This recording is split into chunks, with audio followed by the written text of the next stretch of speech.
and I wish that we can do something about it. Great. Yeah, come up here. Okay.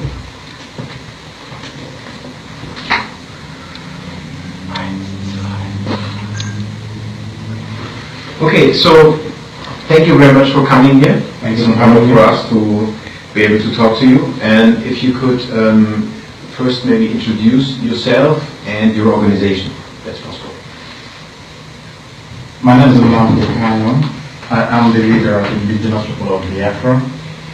It is not an organization per se, it is a movement of a nation to try to exercise their God-given right to self-determination, as recognized by every civilized institution around the world, including the UN and the African Charter, even the Constitution of Nigeria itself as well, acknowledges that people do have the right to seek self-determination, and that's exactly what we're seeking to take advantage of.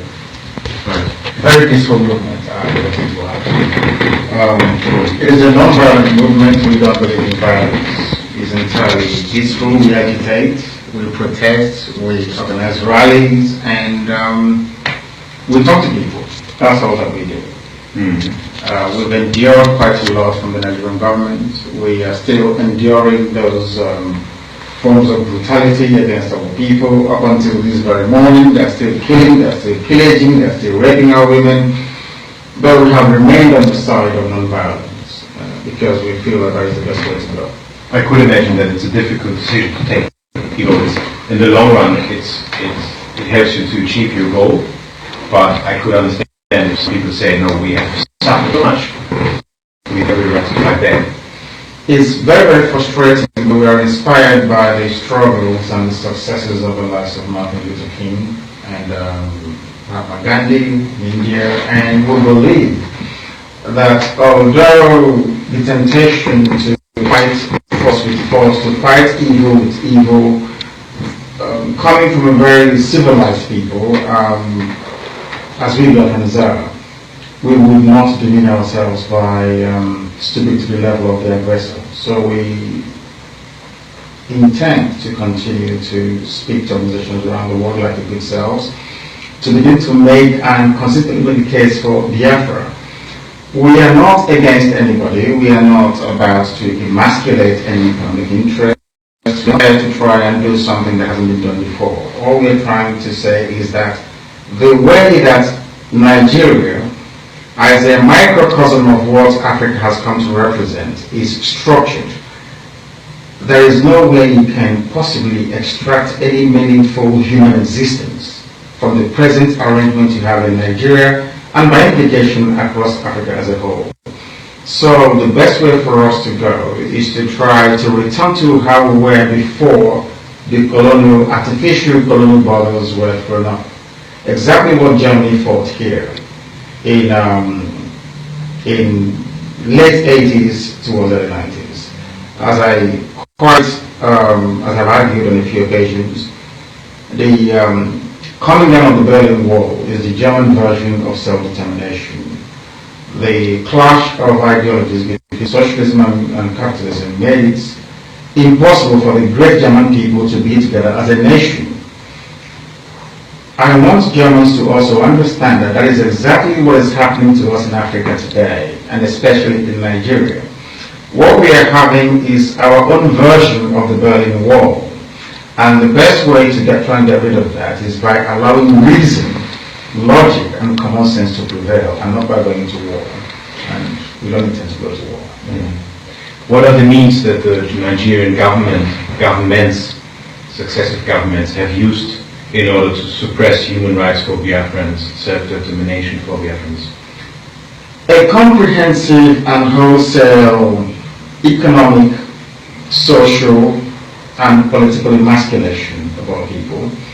It may surprise you to know that Biafra is in the main a coastal region, a coastal nation. Prior to the war, we had about 3 functioning viable seaports. I just want to break our suffering down so that another person can understand it. We are not agitating for Biafra for the sake of it. We are doing it because the political, economic, and social arrangement we unfortunately found ourselves in within Nigeria is unworkable for us. Port Harcourt Seaport is not working.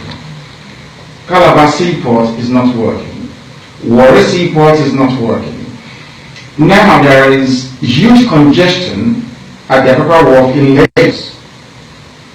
But instead of the Nigerian government to open Warri Seaport, Port Harcourt Seaport, and Calabar Seaport, they've now decided to build 2 brand new additional seaports in Lagos rather than open the ones in Biafra.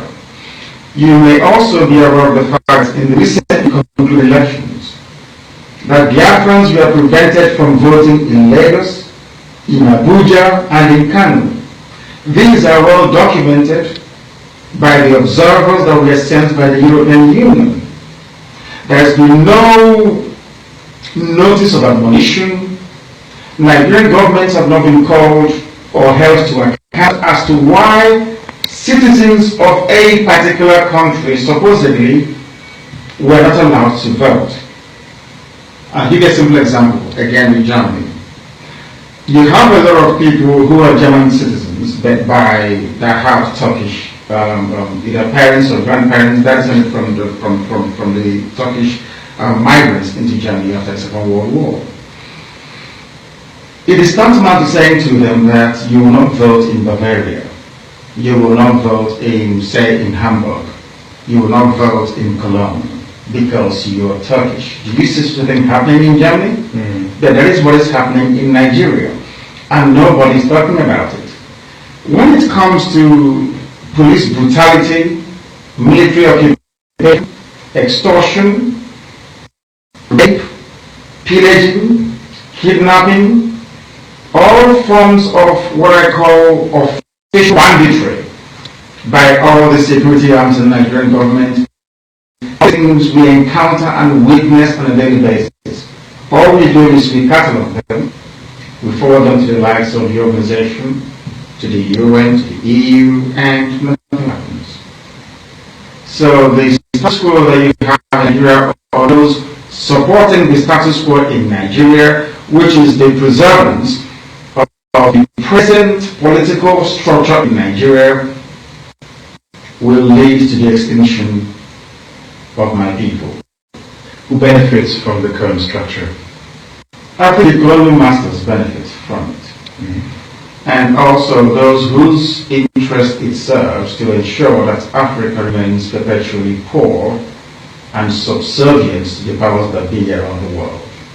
You may also know that there is a great race in Africa right now, a new form or brand of colonialism,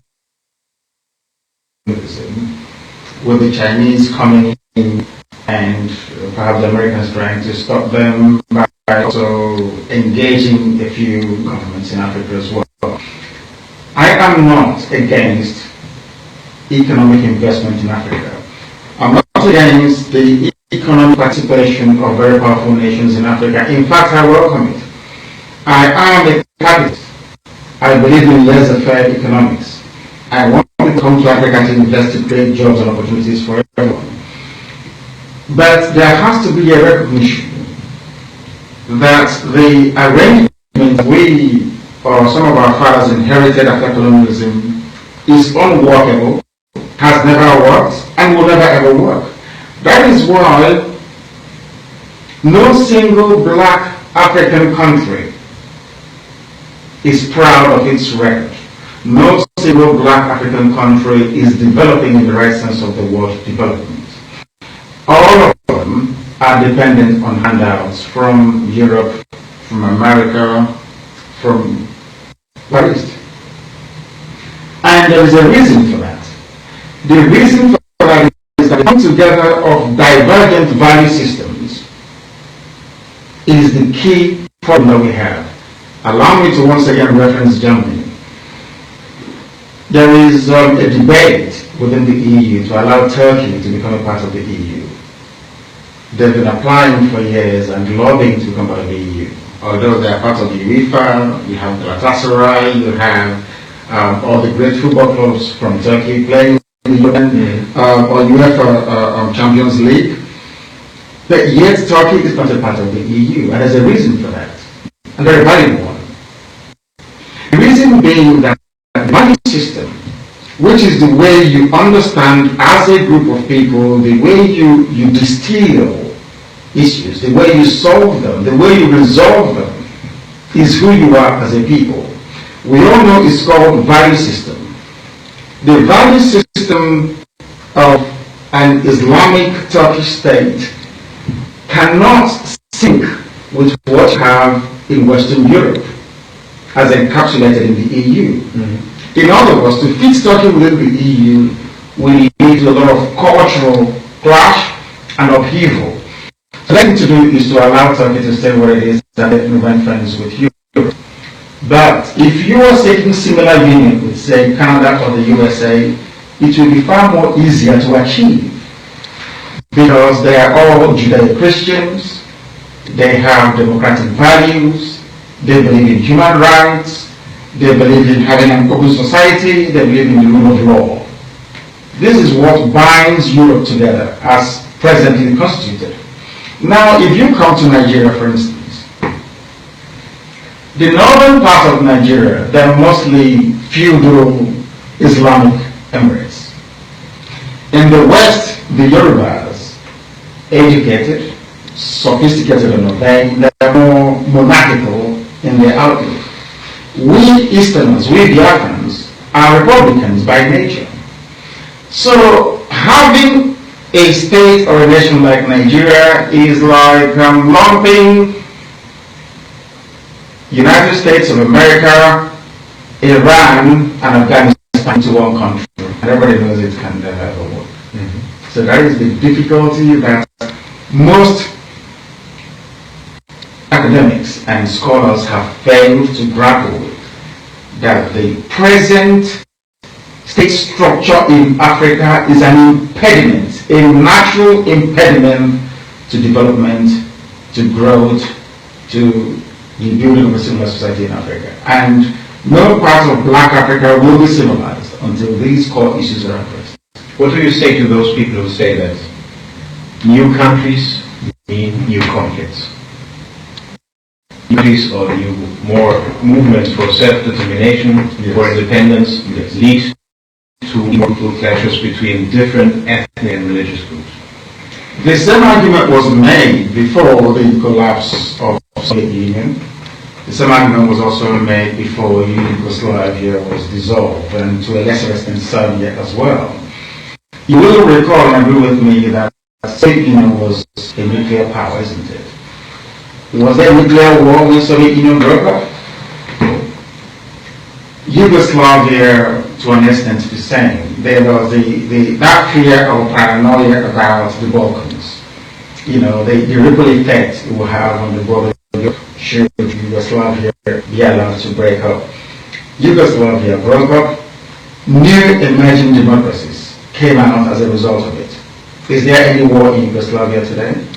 Not today, no. Exactly. There are legacies of the wars in the 90s, but absolutely. But it did subside after a while. Mm-hmm. Exactly the same thing in Africa. Mm-hmm. It can be done in Africa. Mm-hmm. I think it's inverted racialism, that's what I call it. It's racism by another means. To think that Europe can handle the disintegration of a mighty empire like the Soviet Union, but you don't expect Africans to manage their own disintegration. I don't think that is correct at all. You will also agree with me that Ethiopia is recognized from Ethiopia, and very recently, of course, the history is not what encouraging Southern Sudan came out of Sudan, right, and it's a case of how they were managed more than anything else. If there is a recognition that the primacy of the will of the people at all times should be allowed to prevail, then there won't be any issues at all. Mm-hmm. And let's assume that the Biafrans will become an independent state, will get their freedom after all. How do you envision the relations between a born Biafra and Nigeria? What's your vision for that?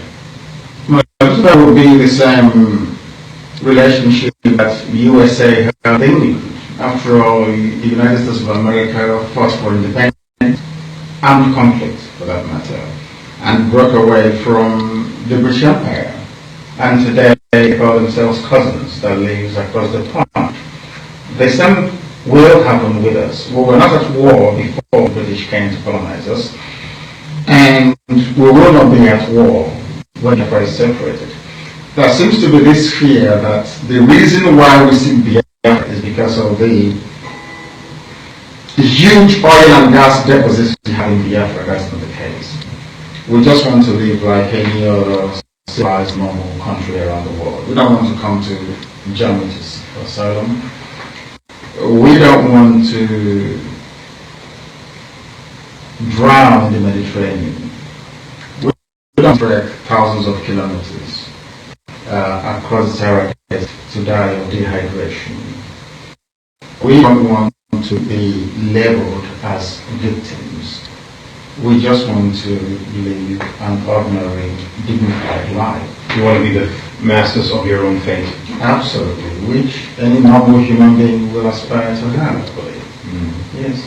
Could you tell us something about your own personal history? You were born in 1967. That is correct. The Biafran War had already begun. Yes. Do you remember anything of your first years on Earth? Not actually, no. I don't know how it managed to happen, because all I can recall was for those first 3 years, no, I can't recall anything at all. I know I had doting and loving parents. That's all I can recall, I can make of it. But it dawned on me when, about the age of 5, the Nigerian soldiers ransacked my village and destroyed the properties and took most of the men away because a young Fulani soldier molested one of our sisters and she retaliated. She spurned his advances and shot him away basically, and my village was sealed up, and that was my very first conscious experience of what it means to be in Nigeria. The raiding of my village and the arrest and detention of our fathers and uncles and our brothers then, because somebody wanted to rape my sister, and she said, my aunt actually, and she said no. So you can imagine, and we have to live with that occupation for a very long time. But it seems to me that the more it went on, the more the world is like Biafra was one of those traumas that the world needs to forget about. And that's why we're here today. And until today there has not been any national reckoning, not any reckoning, any kind of reckoning, any form of reckoning with regards to the Biafran War, the crimes that were committed. It's not being talked about in Nigeria. No, because I believe that the powers that be around the world doesn't want to talk about it for reasons best known to them. A lot of people died. 3.5 million people, apart from the use of Europe, was the second largest genocide in modern history.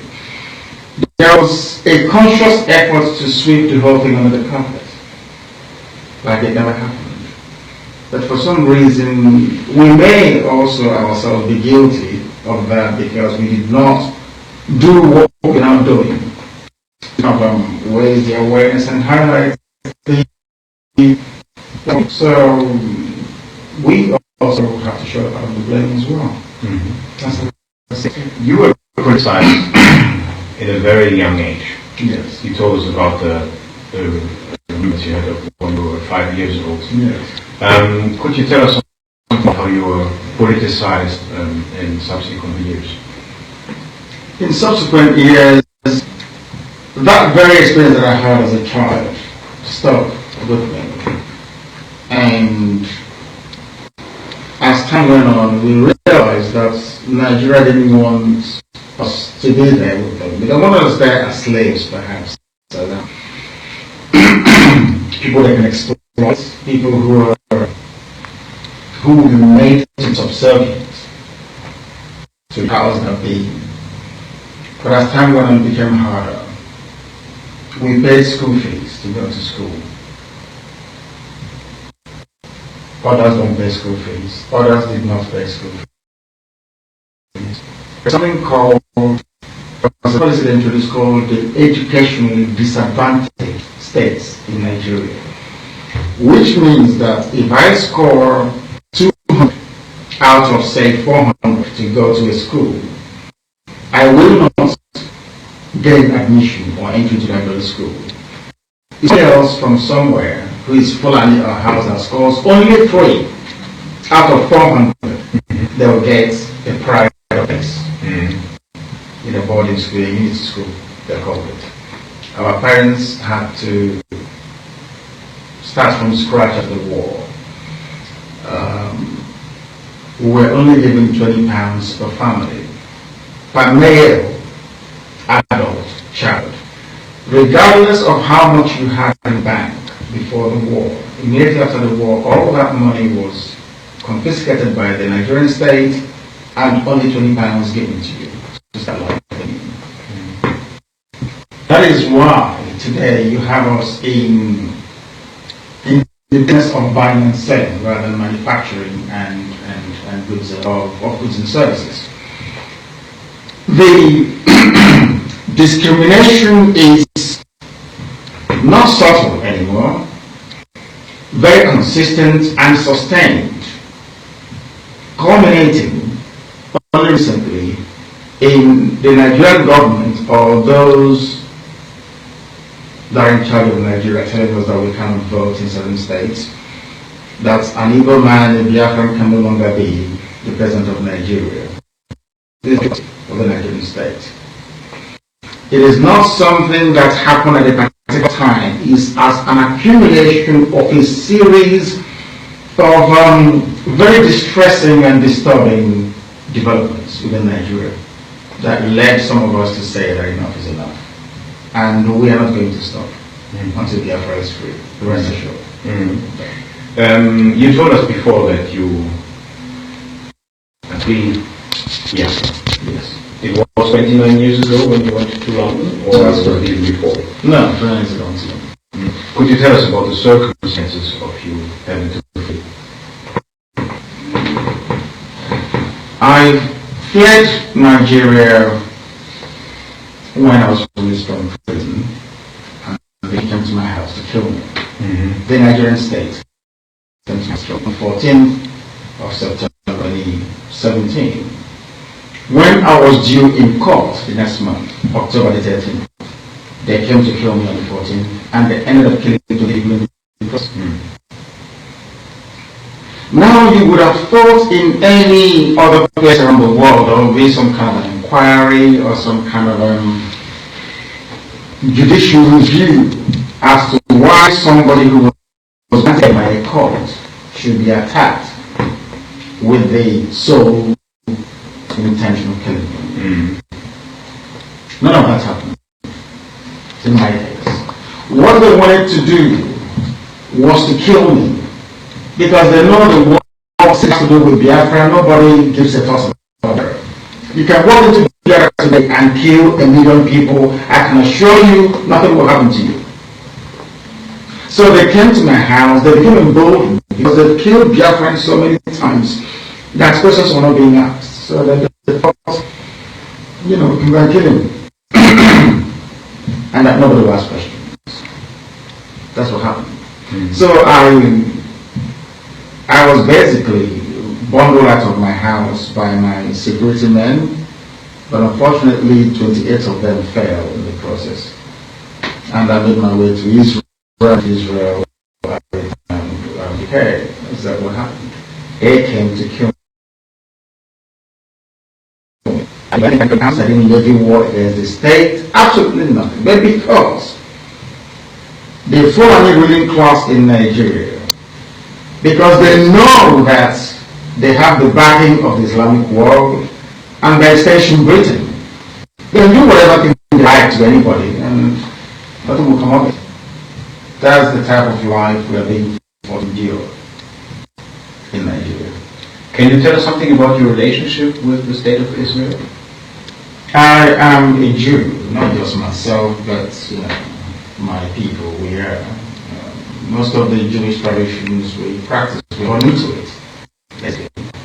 And so it's a question of, I think is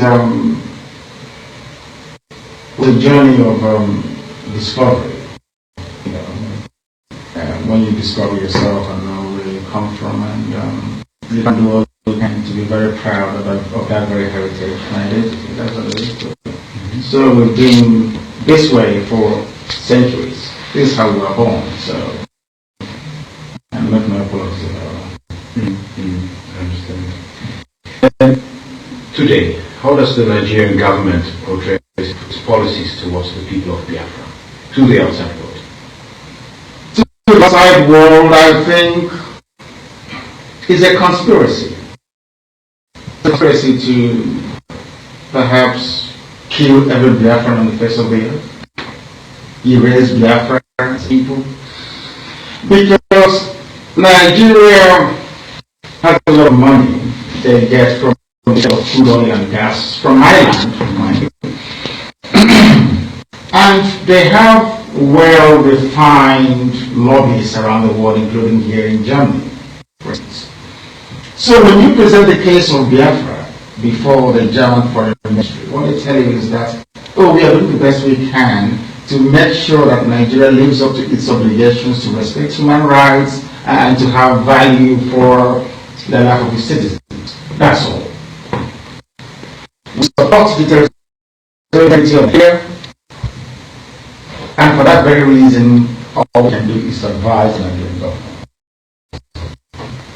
And the impunity continues. The policy of the EU, of great countries like Germany and Britain, is to encourage dictatorship in Africa. And they close with a reason that we don't want to destabilize the West African sub-region. Nigeria is an economic power. Nigeria is has a great population. We don't want to disrupt or upset the outcasts. That's what they're saying in effect, which is neither here nor there. To hold the Nigerian government to account doesn't require complex politicking or diplomatic maneuvering. All it requires is very simple. You either do this or here are the consequences of your actions. But they have failed to do that time and time again. That is why people are dying on a daily basis. That is why the killings are continuing now. And it's even grown from the Biafran territories into the middle belt and to the north. When they kill and nobody does anything about it, it emboldens them and they kill even more. And as I'm speaking to you right now, if you go online and type in killings in Nigeria, you will see the one that happened this very afternoon. All the world does is to turn a blind eye. And if you ask them, they tell you it's because we don't want to upset that part of the world. I want to actually know what they are defending. Because an independent Biafra will do business with every right-thinking civilized country around the world. If the idea is for the European civilized world to say we want to promote human rights, we want the millennium goals to be achieved in terms of development, drinking water, housing, education, and all the rest of it, the best way to achieve that for us to be on its own. That Southeast Asia is developing today because of Japan. Europe is where it is today because of the healthy competition between the likes of Germany and France, the UK, and all the rest of it. Why wouldn't they allow Biafra to unite? There is this conspiracy that perhaps when Biafra comes, who knows, you have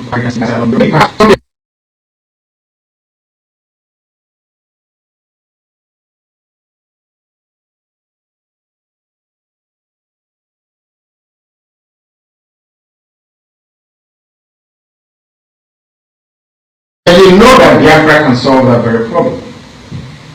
But they refuse to be into that. because those that drew up the boundaries in Africa want to maintain it. Give me majority. They are playing God. You know, we are God. We went to Africa. We created Nigeria. We created the Cameroons. Ghana is ours. But I keep asking, why was it that when the Soviet Union came into Germany and decided to divide Germany into two, like during the Berlin Wall, why was it that NATO, Western Europe, and North America said no, or at least fought until those barriers came down? You have enlightened leaders, people that love their people. In Africa, you have heads of states who are more interested in how fast their switching is than trying to elevate the soul of the people. So, in that regard, I'm not blaming. The blame is not entirely on Europe and America. I think we also have a lot to ask for. We have not behaved like human beings should. Most Africans, I'm sorry to say, there's not much difference between us and the wild beasts in the forest. I'm being very, very factual and honest about this. They're can be laid on the doorstep of Europe or America. We are also responsible. We have failed to reason properly like human beings.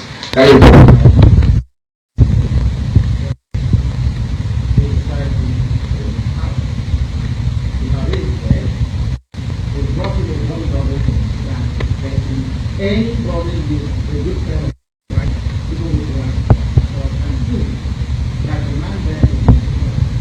But the powers that be, if we bring a goat, not a goat, or a sheep to them and say this is the man, believe you me.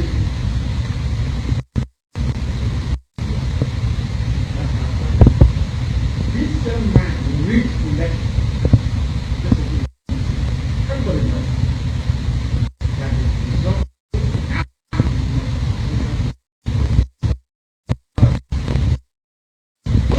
I'm calling to ask him how come you do the elections? All the bloodshed. People were killed, mowed down in polling stations. You saw them burn polling booths down, including the ballot papers. Have you heard of any national inquiry? Any condemnation anywhere? Because all the big boys, they have oil and gas interest, and they don't want to destroy it. You know, these monkeys can die all their life. We don't need our oil and gas. And that's exactly what dictates their reasoning. Right. So your point would also be that the civil societies in Western countries need to wake up and put more pressure on their politicians to change their tactic towards Nigeria. Yes, in the idea, I think most of the civil societies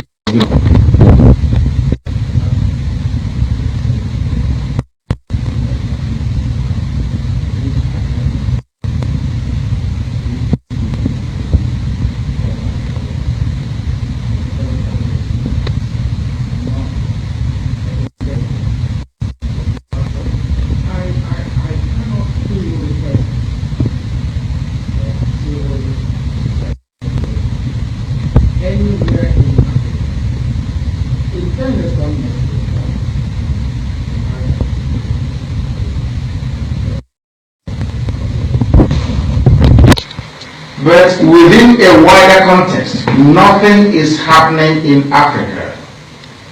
CNN won't cover it.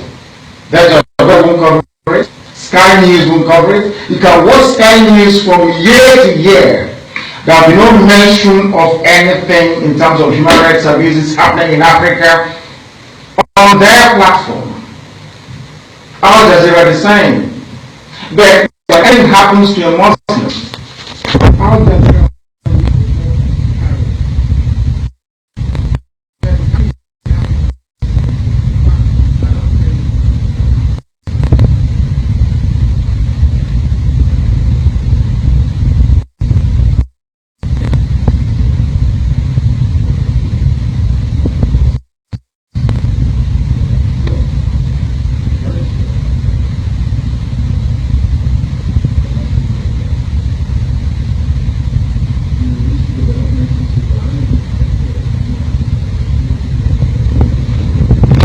something similar could also happen in Nigeria, or that it might give any power or help to the Biafran movement?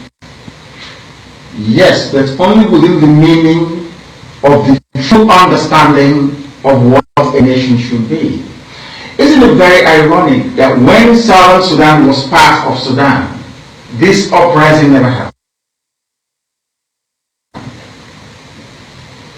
It's only happening now because now you have a more homogeneous Islamic, Arabic coloration population.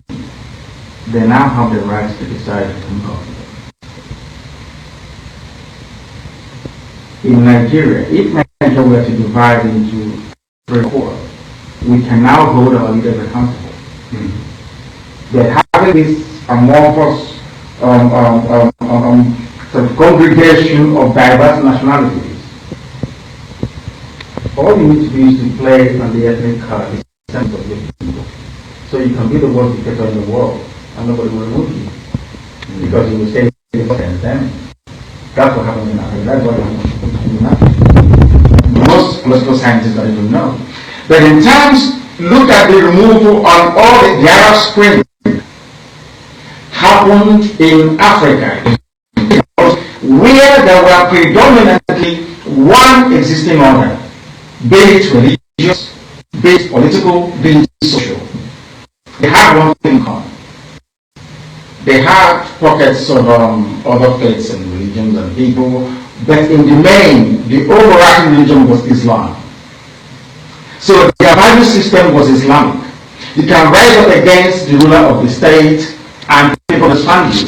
If I rise up now in Nigeria to fight against that thing that they have there as their president, that's Sudan, they will say because the practicing Jew, he doesn't like us. We are Muslims. Do you understand what I'm saying? Mm-hmm. But if they had their own country, Muslims, governing Muslims, against your leader, and nobody will complain. That is one of the lasting damages that the arbitrary creation of nation states in Africa is having on us. You can never have a revolution, a popular uprising in Black Africa, never, ever, ever, with the current and existing boundary structure you have in Africa. It's impossible. Forget it. And without popular uprising, how can you change anything in society? So many people would say that the existing borders are a bit difficult, to say the least, legacy, but they ensure some kind of stability. And you would say that as long as this goes on, there won't be any stability in the long run. Was this overriding concern for stability so prominent when communism was collapsing across Eastern Europe? Why didn't the powers that be say, no, if we collapse communism, there will be so much stability with some nuclear warheads in Kazakhstan, some in Georgia, some in Azerbaijan, there will be difficulties across the world, or there will be this nuclear apocalypse. Countries that had nuclear weapons broke into pieces. There was no nuclear war.